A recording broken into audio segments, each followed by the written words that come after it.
Hey everyone, welcome back to Pope Francis Generation. Hi Paul, and hello Aimee. Welcome to the show. Hi, glad to join you guys today. Paul, I'm going to turn it over to you.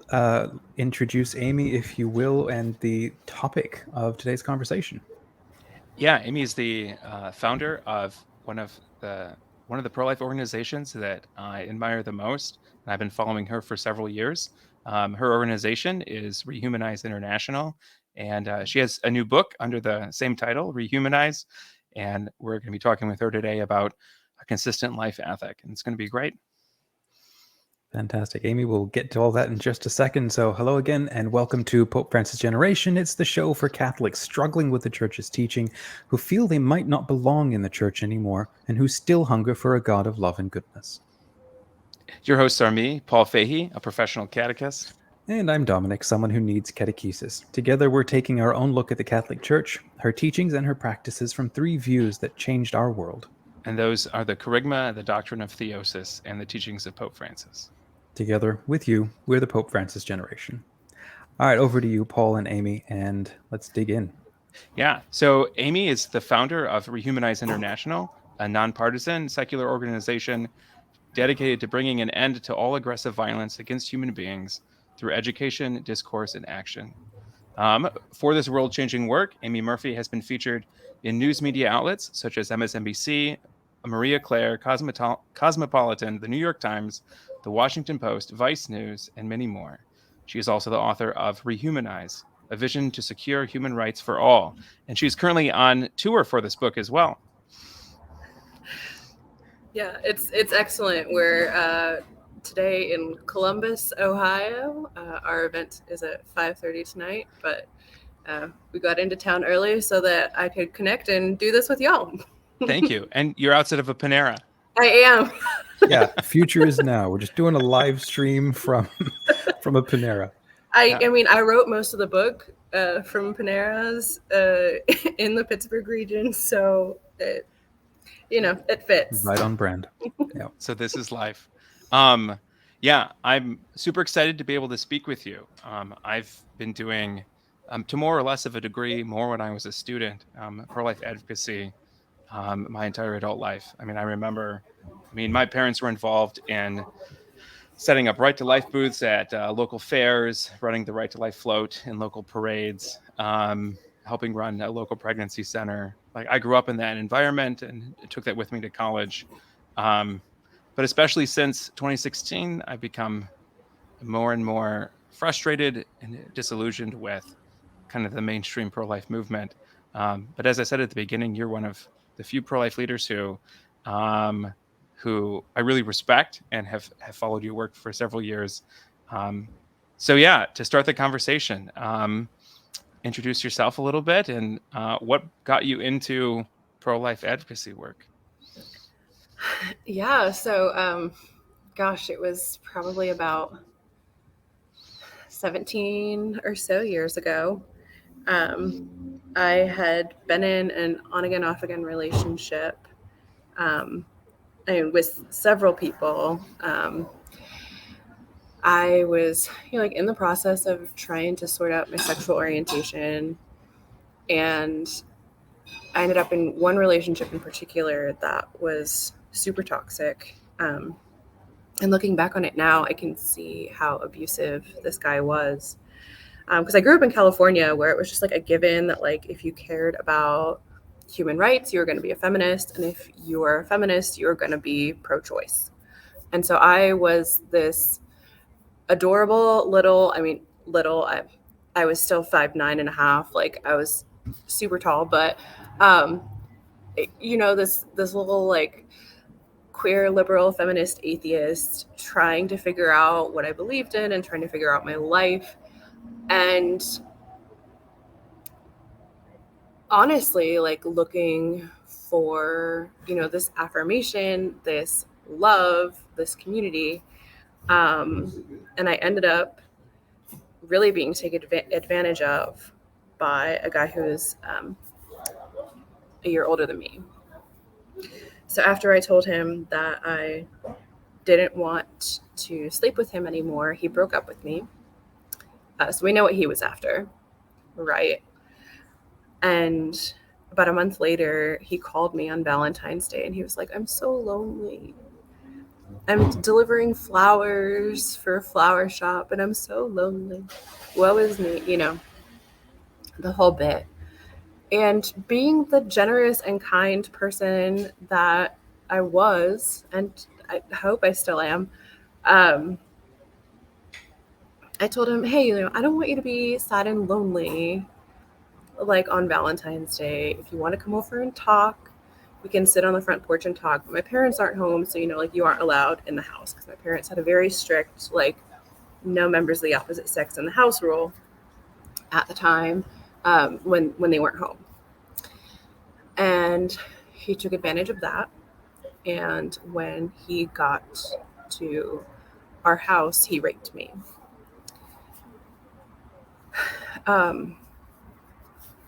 So for all intents and purposes, like, our relationship is over. Like, we stopped talking at that point.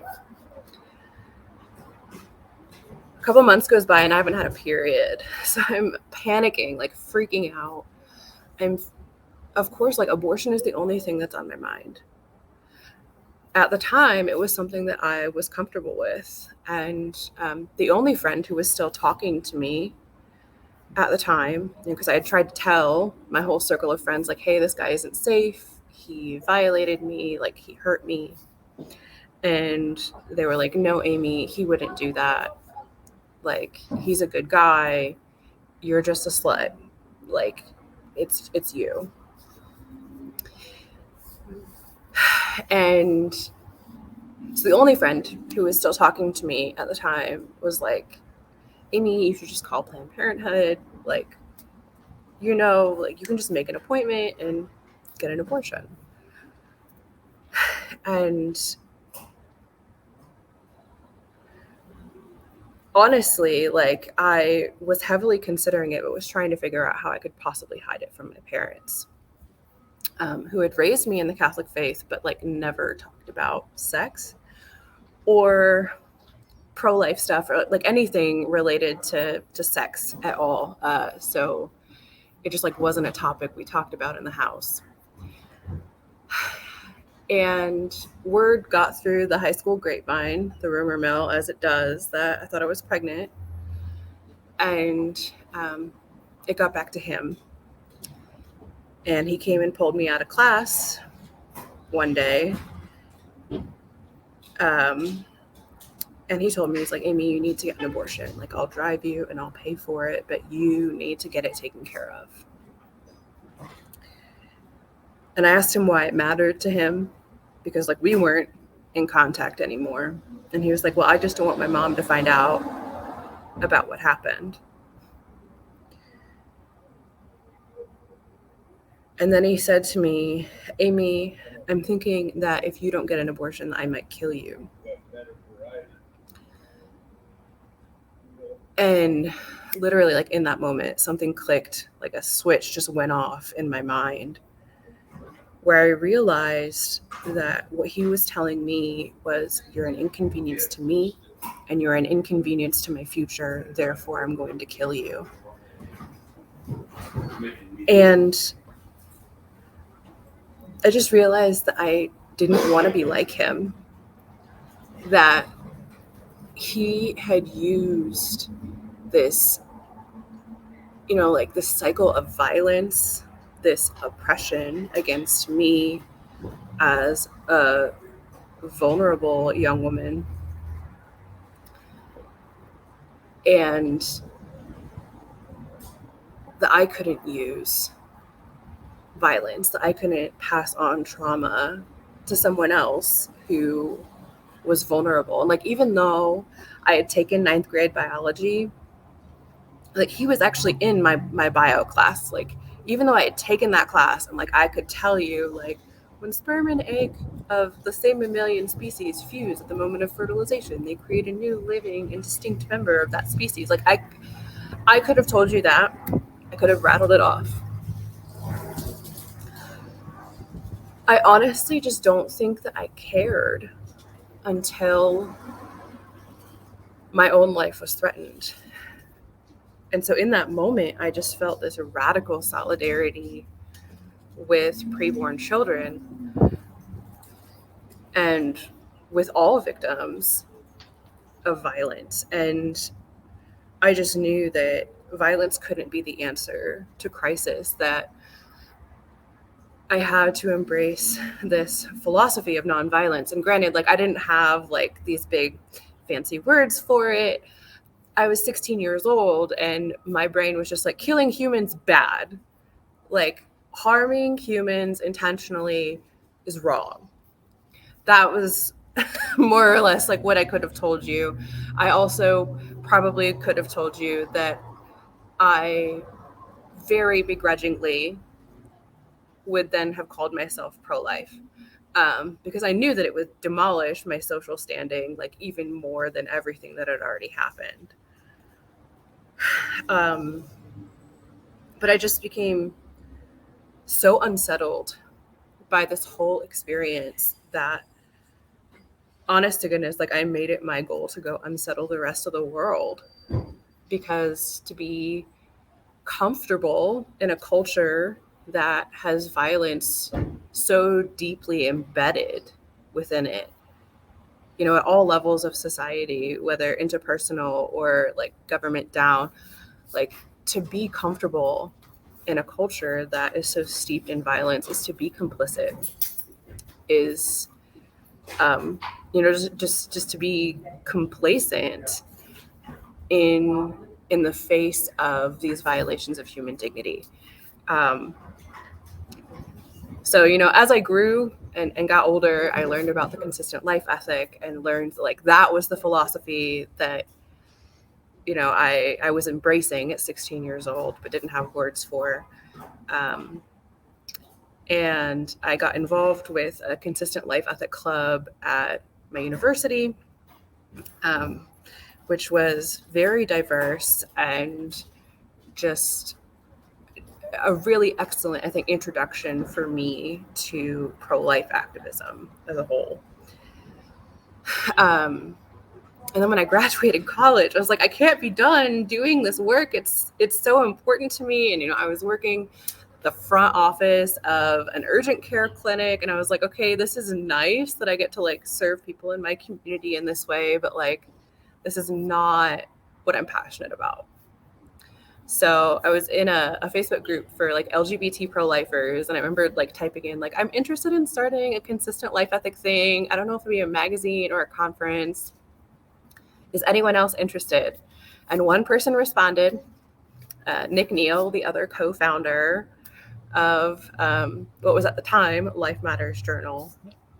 And we started working on the first issue of the magazine that very day. So honestly, like, it was just this snowball effect where I think my gut was correct that there was an unmet need in the pro-life movement, an unmet need in this larger like human rights group of movements for a really like active and like good educational and discourse oriented outreach organization for the consistent life ethic and all the issues that fall under that umbrella.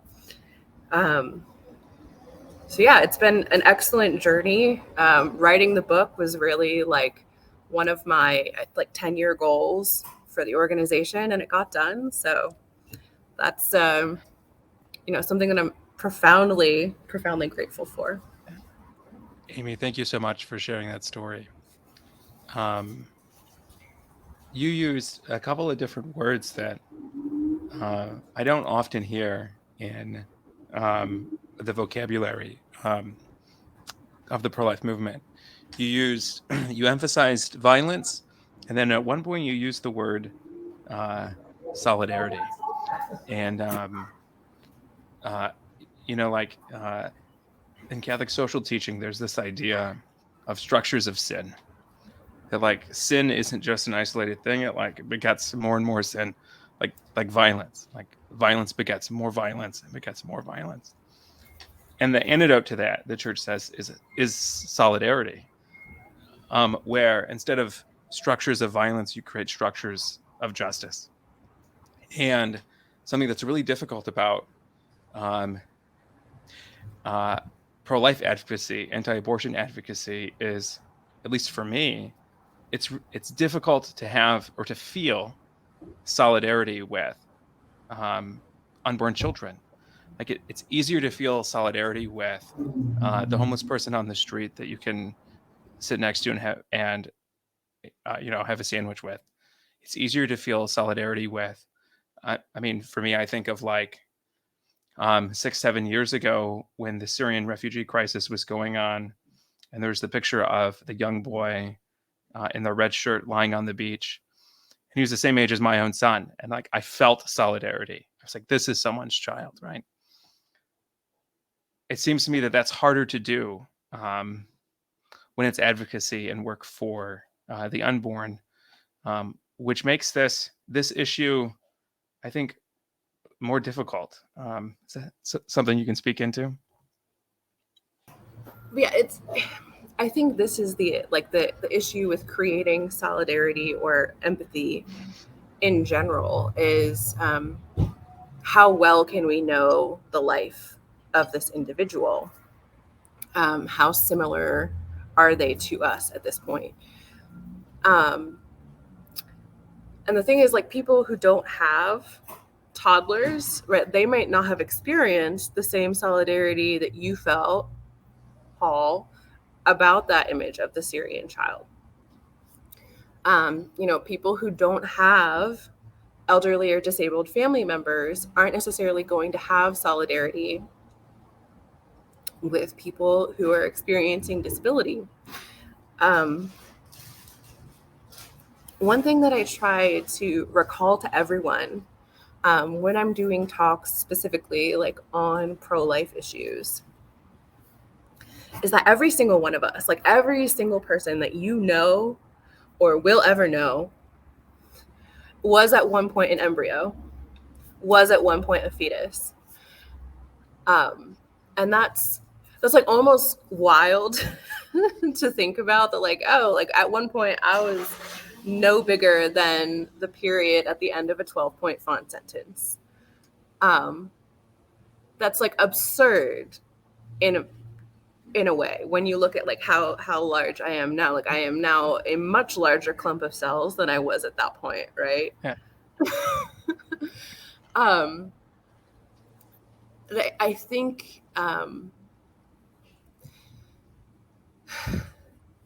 one of the biggest promoters of this feeling of solidarity or empathy with preborn children has, of course, come through ultrasound technology, which was so new.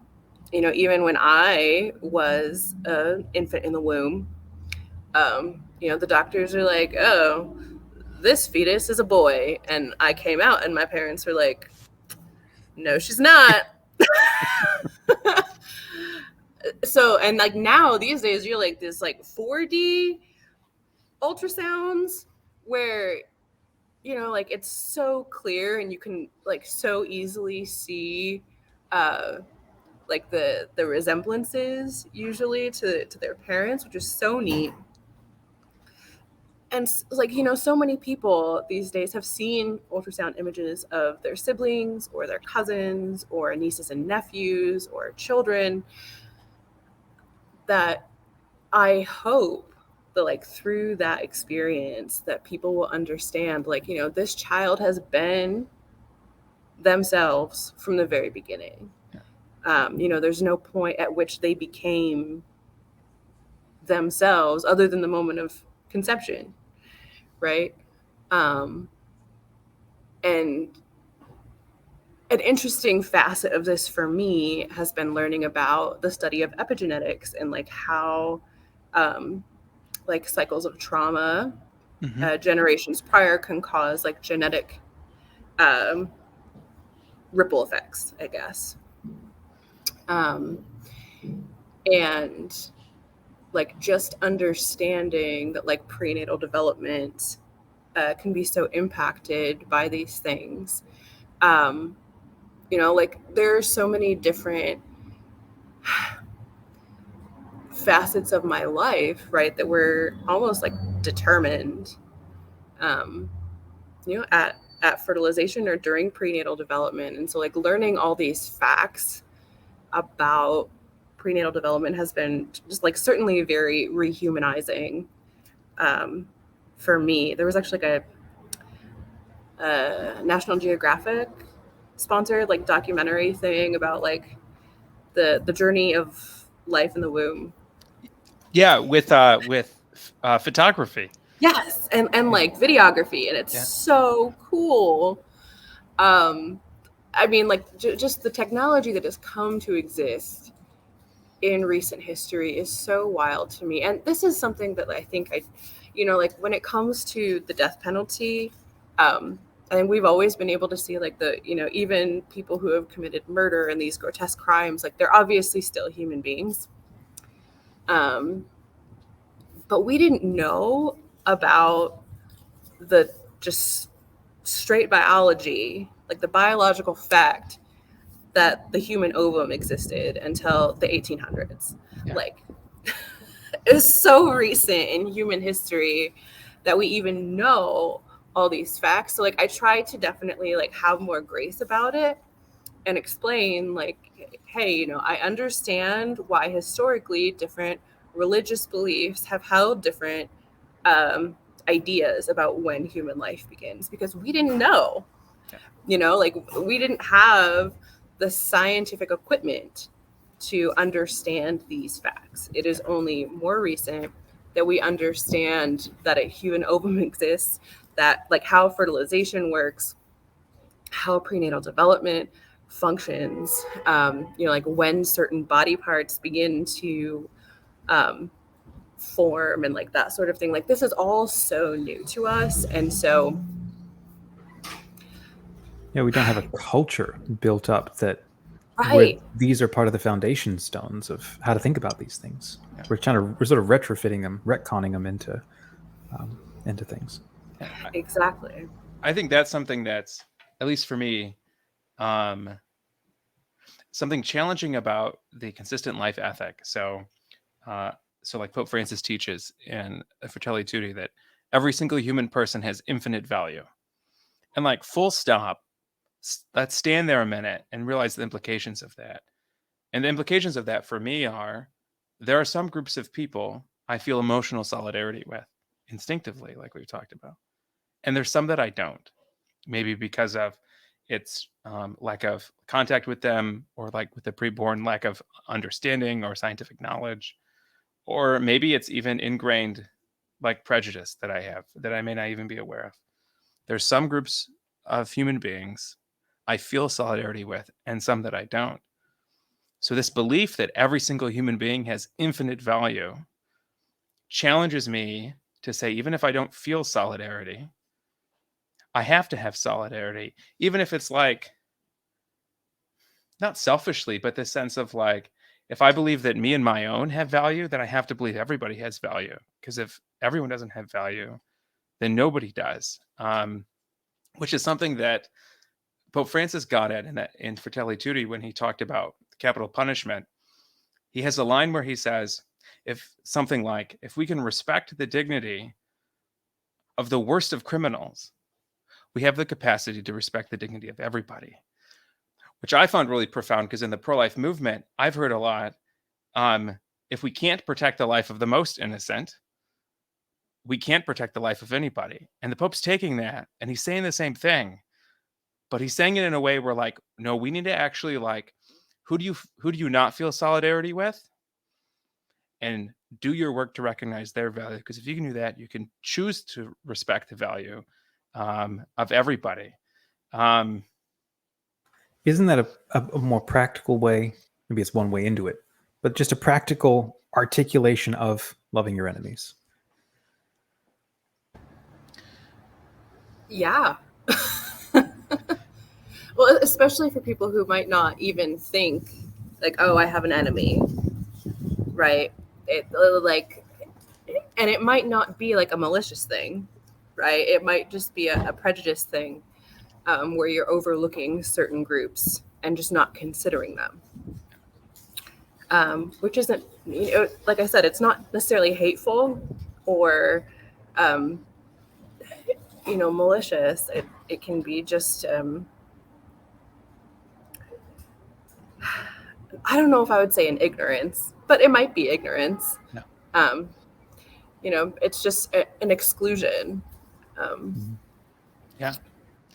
I wanted to ask, because Rehumanize is a secular organization, non-partisan. I believe the current head of the organization is an atheist, correct? Yep. And you're Catholic. So I'm interested how the Catholic tradition has influenced the way that you understand and teach a consistent life ethic. Great question.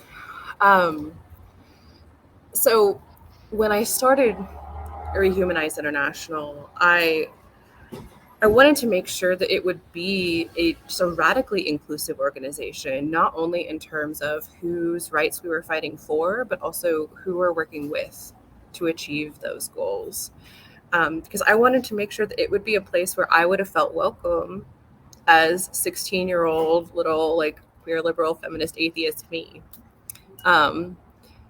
Because really, if we want to end all forms of violence, we need everyone to believe that each and every human being has inherent dignity. We need everyone to believe that violence is contrary to that dignity. And so it can't just be, an organization just for Catholics or a movement just for conservatives or whatever. It really needs to be a broad-based, inclusive movement that can teach this philosophy to people from any background. So we definitely come into the organization with that as a part, a central part of our mission. That being said, because the consistent life ethic, that name, this movement, was so popularized by Cardinal Bernardin and, people like Catholic activist Eileen Egan, who was a, pacifist and founder of Pax Christi. There's so much openness to the consistent life ethic in Catholic circles that I think it was almost necessarily going to happen that we were going to have Catholics who were involved and who would be able to speak to, not only the Catholic roots of the movement, but also how that translates, how this, these general secular principles translate into, a Catholic moral philosophy. Yeah. So I know one of the things I consistently come back to is just the idea of the Imago Dei, right? The idea that each and every human being is made in the image of God. And, there are arguments about what that means. I'd say, from a secular philosophical standpoint, a lot of people say, oh, well, that's, being a creature of a species of irrational nature. That's what it means, to participate in the image of God. If you want to be Thomistic about it. Free will and that sort of thing, right? So I don't know.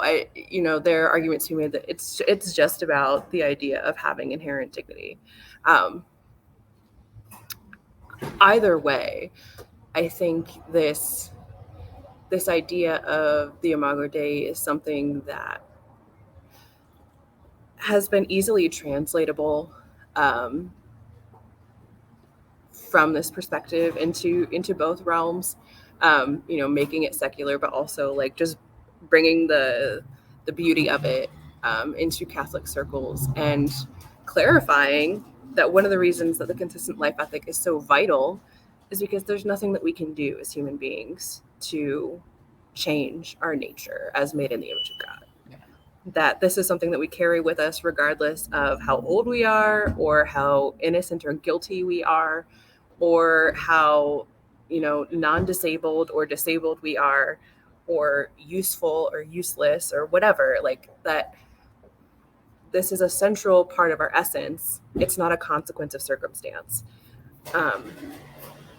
And, you know, so it's interesting because at some parishes, I've done speaking events where like the head of the social justice ministry and the head of the pro-life ministry will finally come to the same event together when I'm speaking, and they're like, oh, we've never met before. And I'm like, how have you never met?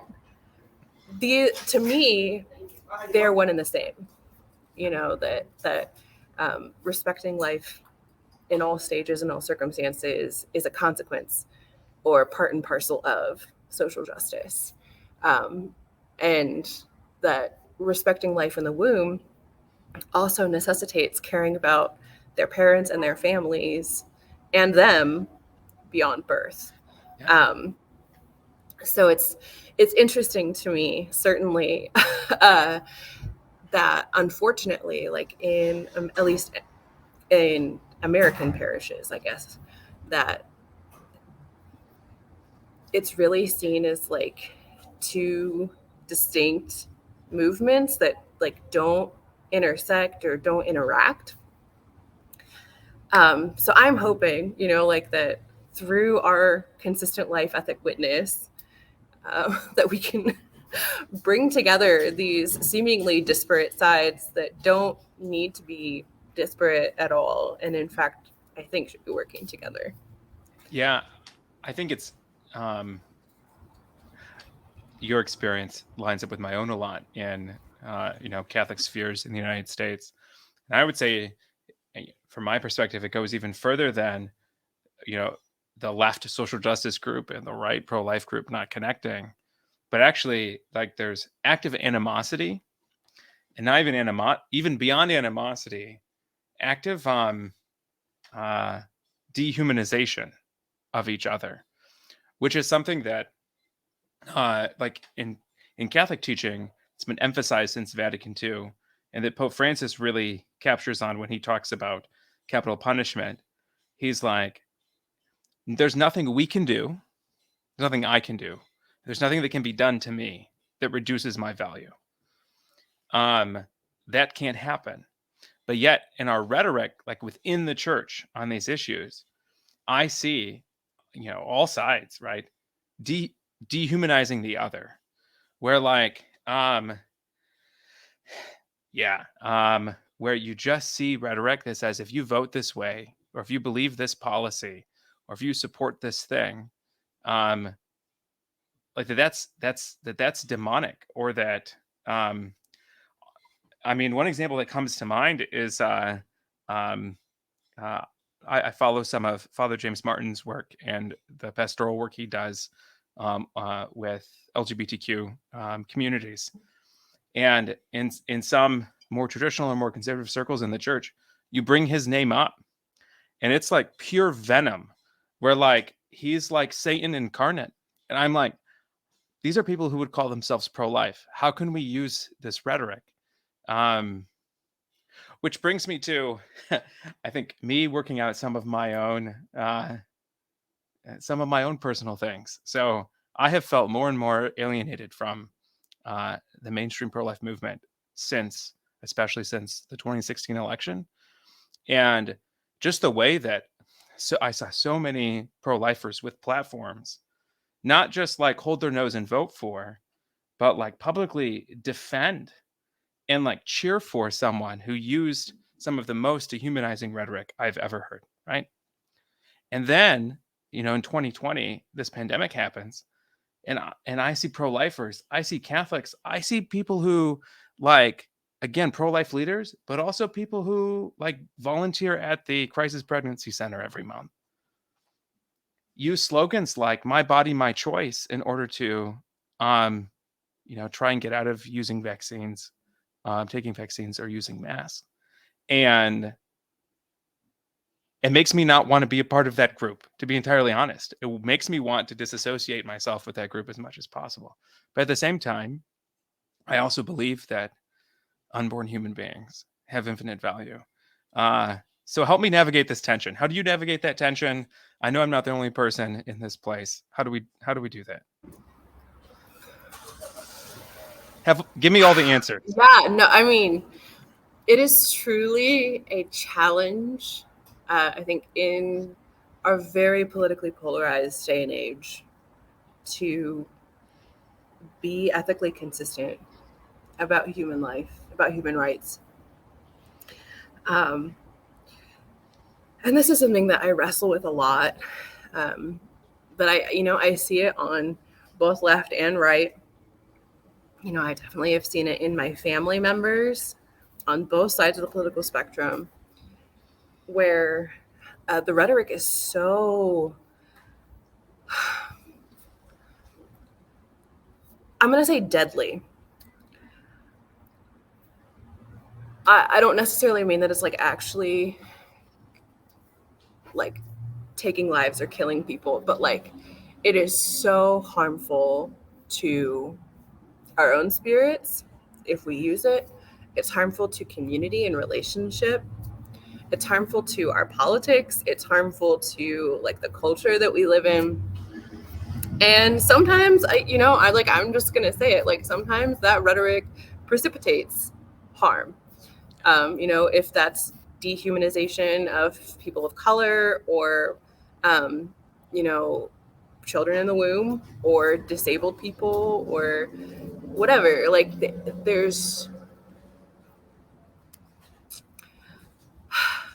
I think there is such an attachment to political ideology that a lot of people prioritize whatever their political leaders might say over what their scripture says or over what they have ethically abided by historically. And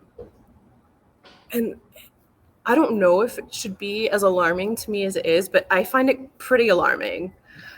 I also am unsurprised at this point. Like I think in 2015 and 2016, I was so alarmed and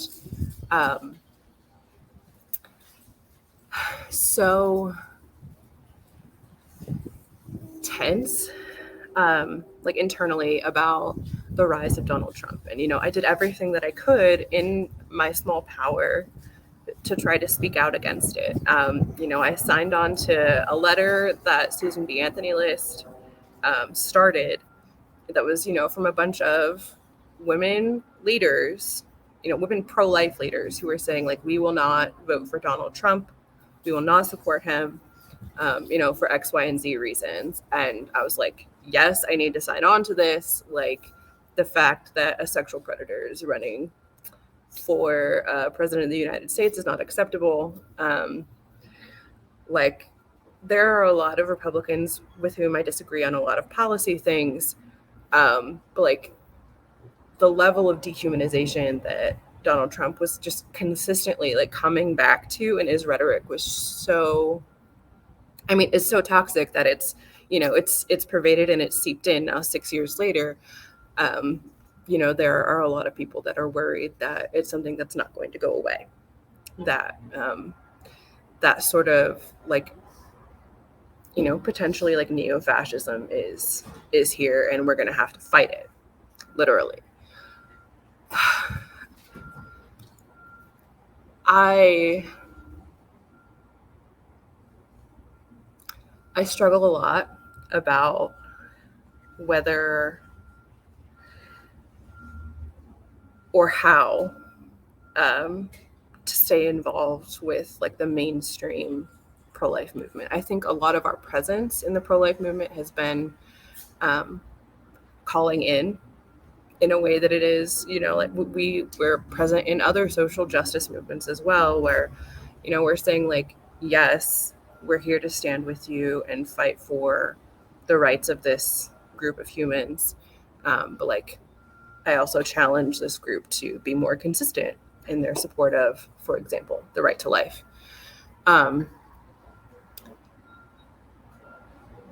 So I've always kind of found our presence like at the March for Life as one that it is in tension.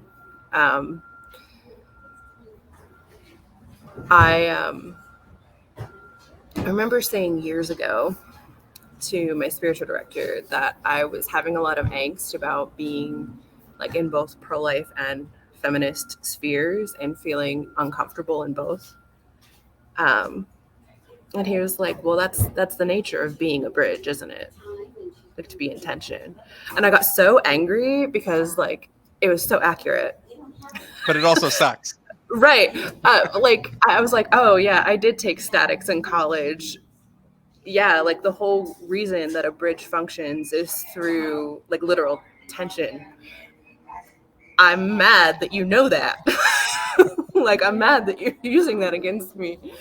But like, it was so true. And he was like, and one other thing about being a bridge is that a lot of people are going to walk all over you and not think a thing about it. So it, I appreciated that challenge from him. Because it kind of reminded me that like my goal here is not to be comfortable.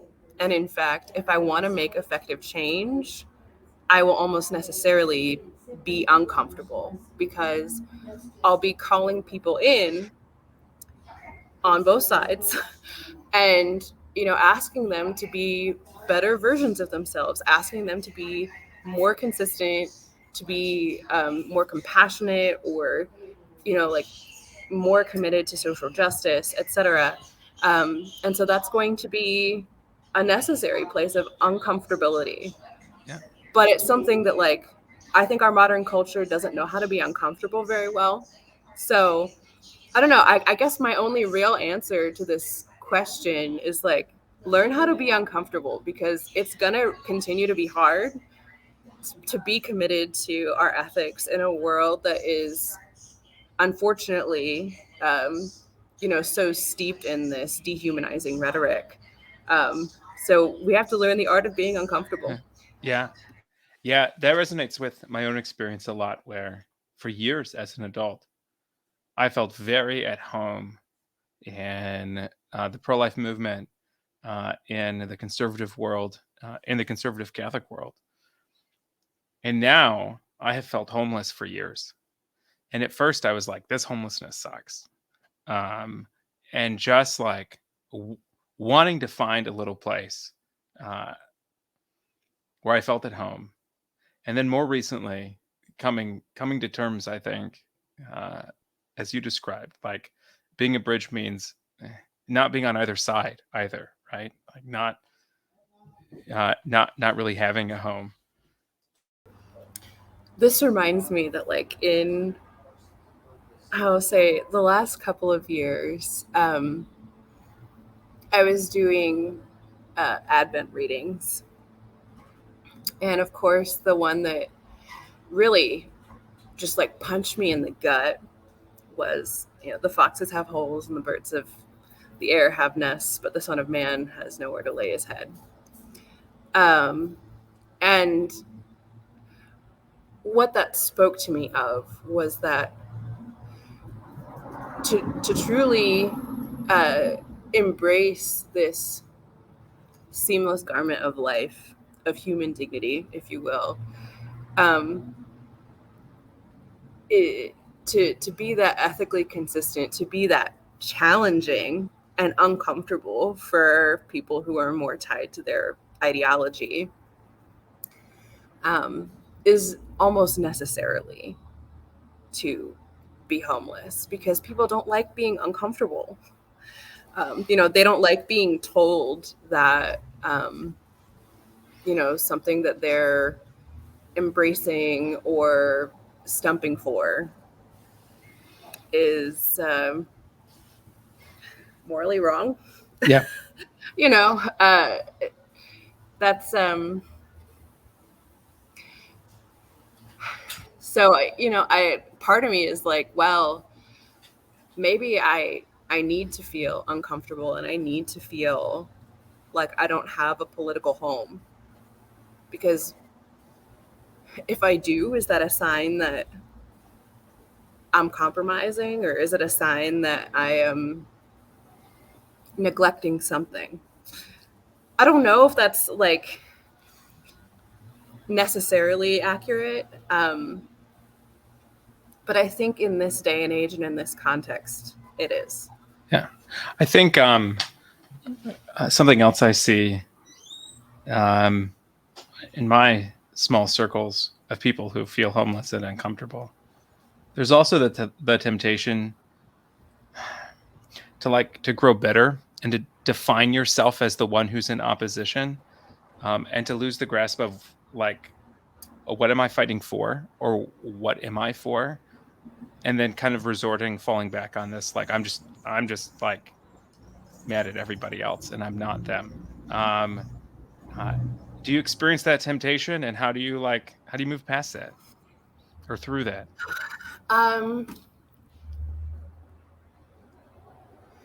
I definitely, and this is like, a consequence of my own historical mental health struggles, I think.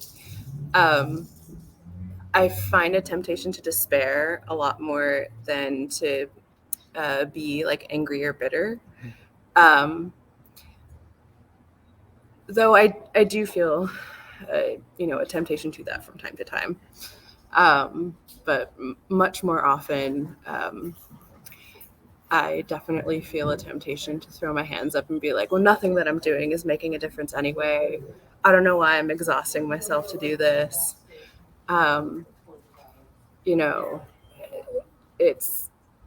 It's all going to hell. Why am I even trying? And I'm honestly so thankful. I don't know if you guys got to attend my online book launch, but Martin Sheen participated, and we just had a conversation with him and my friend Savannah. Wait, like President Bartlett, Martin yeah, Sheen? Yeah. So the idea was like having like a mentor generation activist and like a new generation activist, and like talking about like their experiences doing activism for consistent life ethic causes. And he was such a gem, and I'm so grateful that he was able to have this conversation. And one of the things that he ended up saying that like really hit me, and like my husband Kyle will say it to me. He said it to me several times on the tour when I'm like so exhausted from getting like not enough sleep and being on the road constantly. And Martin said, like even if only one person shows up, that's okay, because you're showing up, and just by showing up, you're making a difference. And you might not notice that difference, and it might be a small thing, and it might be internal, but just by you showing up, like that is doing something. So like continue to show up, even if only one person shows up. And like he said it more eloquently than that, and like he illustrated it with an example and everything. So go check out the video recording of it. It's on the Rehumanize International YouTube channel. But just this idea that like even one person showing up is making a difference. That was just a huge and necessary reminder for me when I am tempted to despair. And like, sure, I can from time to time struggle with bitterness or anger at the way things are.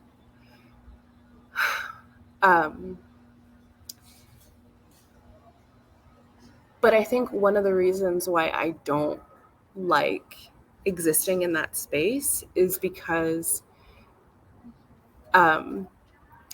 it can tempt me to dehumanize, like to view other people as enemies. If I view, the situation with bitterness because of things that people are doing. And like, yeah, the violence continues and is perpetuated by the things that people are doing. I'm not going to lie and say that's not the case. But I think it's more productive and more rehumanizing to view others as like potential allies, as future friends that I haven't made yet, as people who can and hopefully would, with ample time, education, and opportunity, become the people that I march alongside in these efforts. So I don't know. I try to remember that and then rest and get back to work. I think it's really important to surround ourselves as much as possible with people who agree and those who disagree, to have conversations about these topics in a way where, with people who agree with us, we might be able to be like, I can't believe this is still a thing. Like, where we can be able to bitch and moan and be upset that it's still a thing, and create, talk about creative solutions and, creative nonviolence that we can try to implement in our communities with those people. And then with the people who disagree, have productive conversations where we are challenged, but also where we challenge others. Where we listen, like actually listen and hear what people have to say and like what their concerns are, and take that into consideration when we go back to our circle of people who agree with us. We're like, hey, this is something that people are saying, and I think it's something that we need to take seriously in our work. Like, it's important to continue having these conversations, even if they're uncomfortable, because ultimately, I think that's, even if we find it discouraging some days, I think more often than not, if you go into it with the perspective that the people that you're talking to are coming at it from the best of intentions, from good hearts that are trying to do the best with the information and the resources that they have,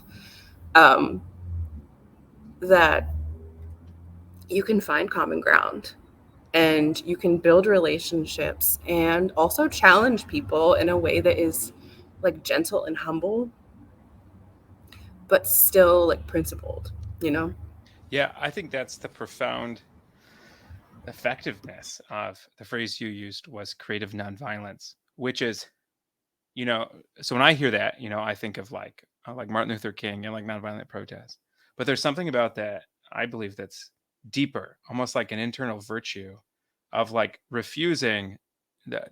And the word you used was like to dehumanize other people, even internally, like even in our thoughts, refusing to like use dehumanizing rhetoric towards people who sure as hell feel like our enemies, right? And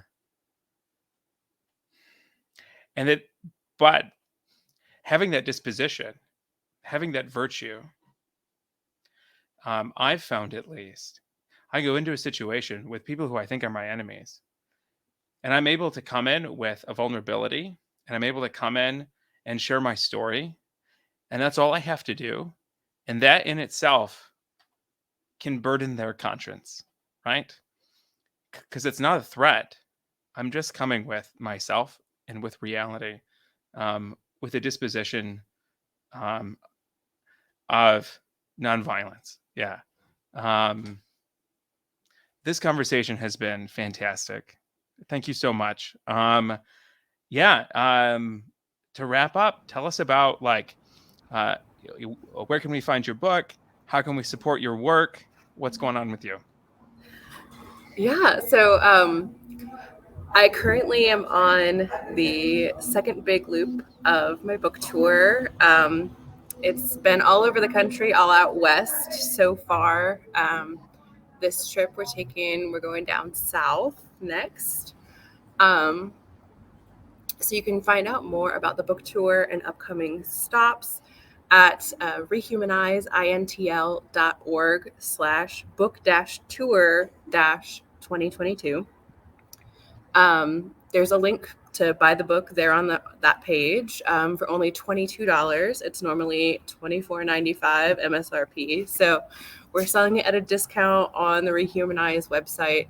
but all the proceeds go back to our work, and it's a higher royalty than we would get from like Amazon or whatever. So if you can, buy it from us. They come signed and everything. So you can learn more about me, my speaking engagements, and some of the other creative endeavors that I am getting up to at consistentlyamee.com, and that's Aimee spelled Aimee. Yeah. Fantastic. We will link to the Rehumanize website for people to buy your book. Awesome. And include that in the show notes. Yeah. Aimee, thank you for coming on. Really, it was a personal pleasure for me to just sit and listen and learn. And again, like Paul thanked you earlier, and I want to thank you too for sharing your story. It's obviously, you've shared it, I'm sure, a bunch because it's such an important part of you, but the pain is still very raw and real. And I think we can see that. So thank you for being willing to keep revisiting that. It cannot be an easy thing. So thank you for coming on again today.